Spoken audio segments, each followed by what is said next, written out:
There have been cases of young children who report memories of previous lives, and these cases have been studied for over 50 years. In many cases, the details they gave were able to be linked to one particular deceased individual.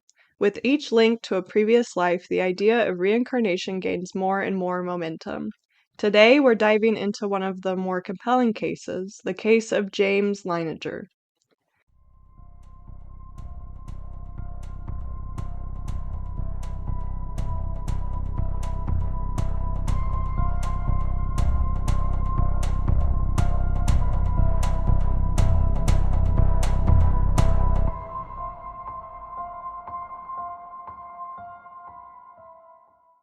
Welcome to Let's Be Briefed. I'm Sarah. And I'm Sydney. And today we're exploring the realm of reincarnation with a very compelling case, the case of James Leininger, which I think that's how you say it. I did not look it up. It's It fine. makes sense to me, but hopefully I'm saying it correctly. Um, but like many of these cases are hard to verify. Then, like, it's thought perhaps cultural beliefs or parents' own beliefs have shaped the interpretations of children's statements and like also shaped the memories of Oh, like that what makes they actually sense. said. Yeah, because some of these like after the fact where it's like, oh, it's probably this person you're talking about, and then they'll like remember like, oh yeah, they did say this or they did say about that person when it's like maybe that's not actually what happened. Right.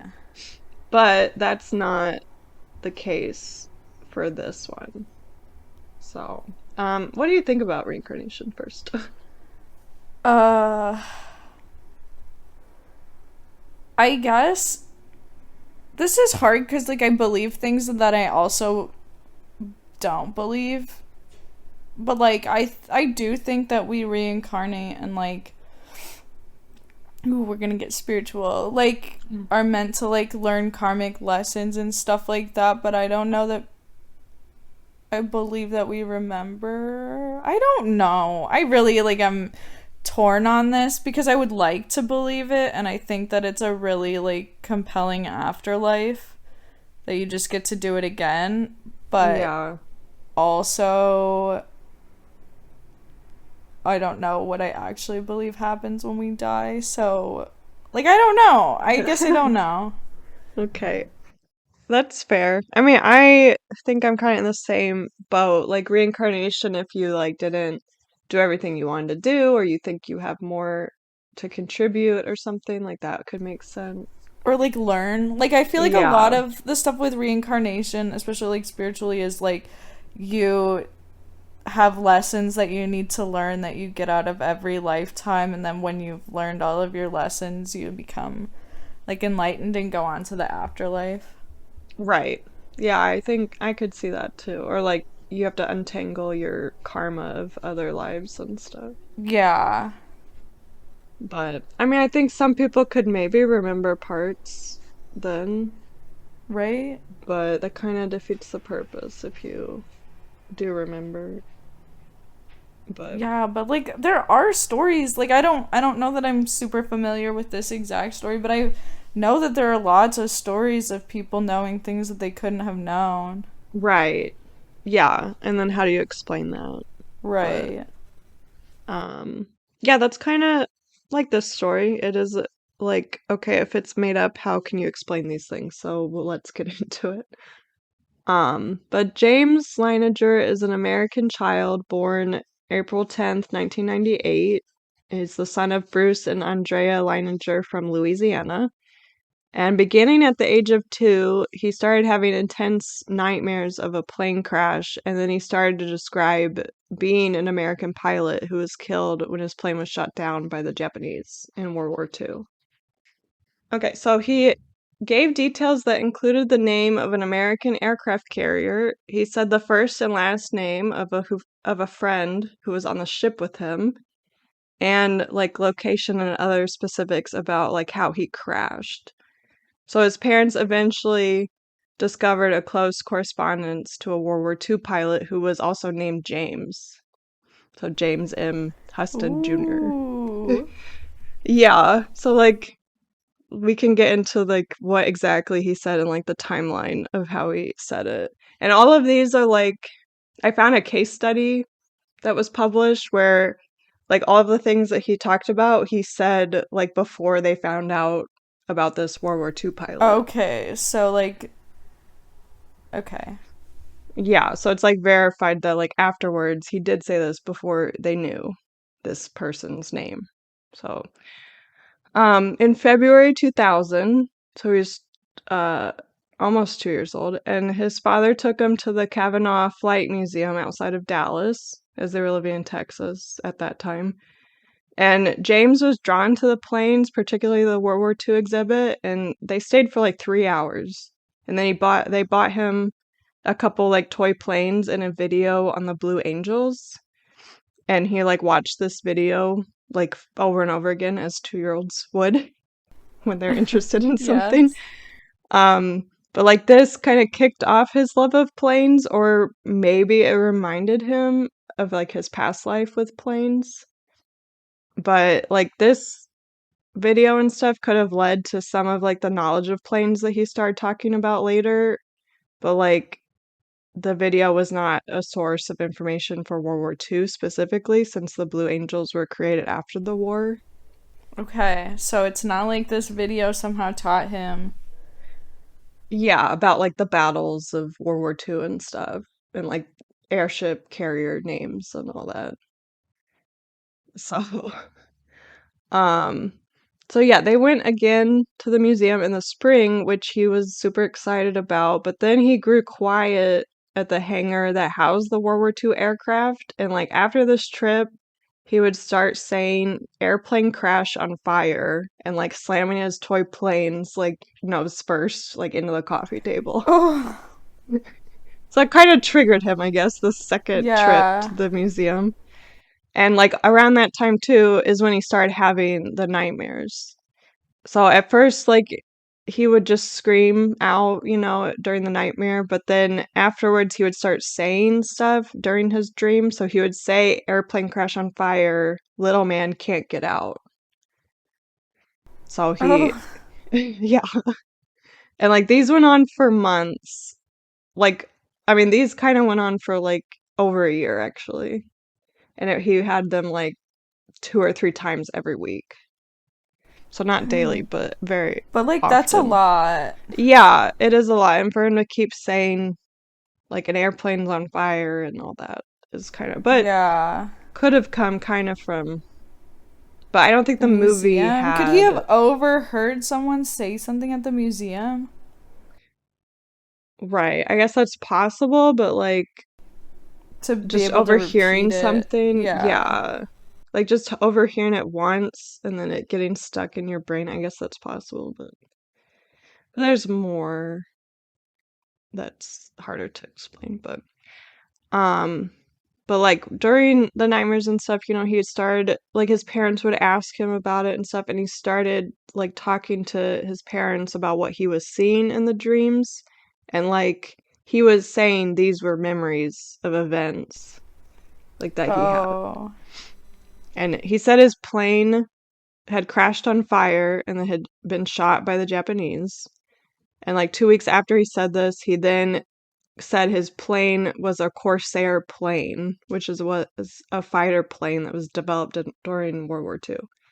So I'm not sure where he got like Corsair That, from. Yeah. yeah. And he would talk about flying the Corsair like several times, which is kind of crazy. And then on August, so this started like kind of February, so like August that year, he told his parents he had flown his plane off of a boat. And when asked, he said the name of the boat was Natoma. So after this, his dad searched online and he found a description of the USS Natoma Bay, an escort carrier stationed in the Pacific during World War II. That's wild. Like, how could Yeah, a kid know that? Like, even right. if he just overheard it, to be able to, like, say it back.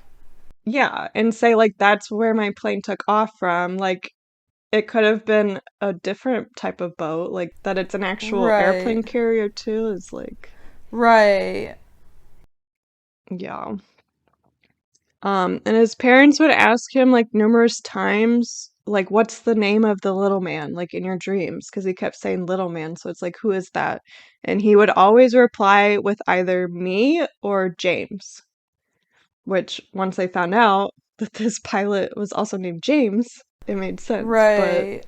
they didn't find that out for like quite a while till after this. But a few weeks after he said the name of the boat, he was asked if he could remember anyone else that was with him, and he said Jack Larson. So he said a full name. Yeah, first and last name. Yeah, and he's like 2.5.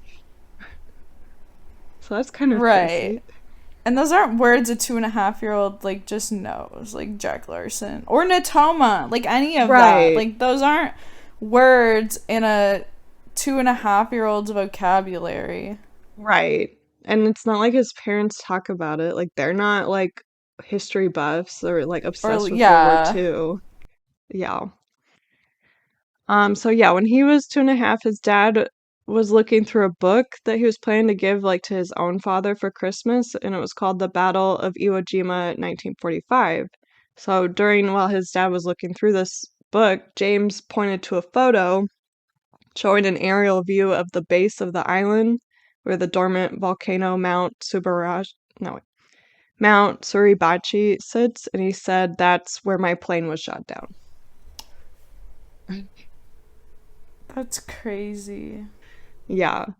And like a week after that, James' dad talked to a veteran from Natoma Bay who remembered a pilot named Jack Larson. And he said Larson flew off one day and never returned, so no one knew what happened to him. What? So, like, that was confirmed someone's name on the Natoma Bay that he said was his friend. Oh my god.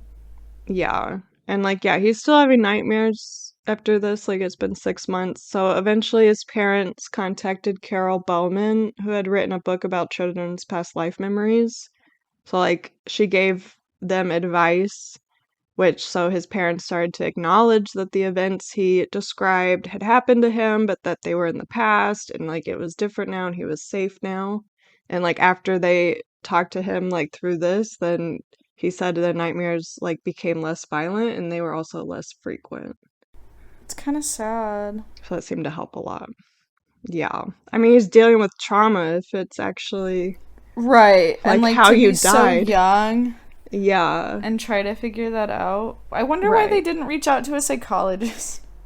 Yeah, I don't know. Instead, they reached out to a Yeah. person who would confirm their beliefs, which I guess most of Right. us do. But I mean, maybe they were worried that a psychologist would like try to like put him on something or I yeah, mean, it's or only like like make it or go like away. yeah, or like say it's totally in his mind when it's like they've already made a couple of these connections. So they Right, probably wouldn't want to hear like he's just making it all up and it's like, well, how? right. But yeah, I'm not sure why they reached out to her instead of anyone else, um but his parents said like once he was old enough to start drawing, like around age 3, so this had been like a year at this point, he started drawing hundreds of battle scenes involving planes. And he would always sign them James 3. So there's a picture of one of his drawings. And when his parents asked him about the 3, he said it did not refer to his age, but to him being the third James. And he would continue to sign the drawings as James 3 even like after he turned 4 and later. And like since the one that they connected to him was named James Jr., then that's why they think now that's why he signed it as James He's the 3. third one. Yeah. But they didn't know this at the time still that about James Huston. Right. That's So it was, crazy. yeah.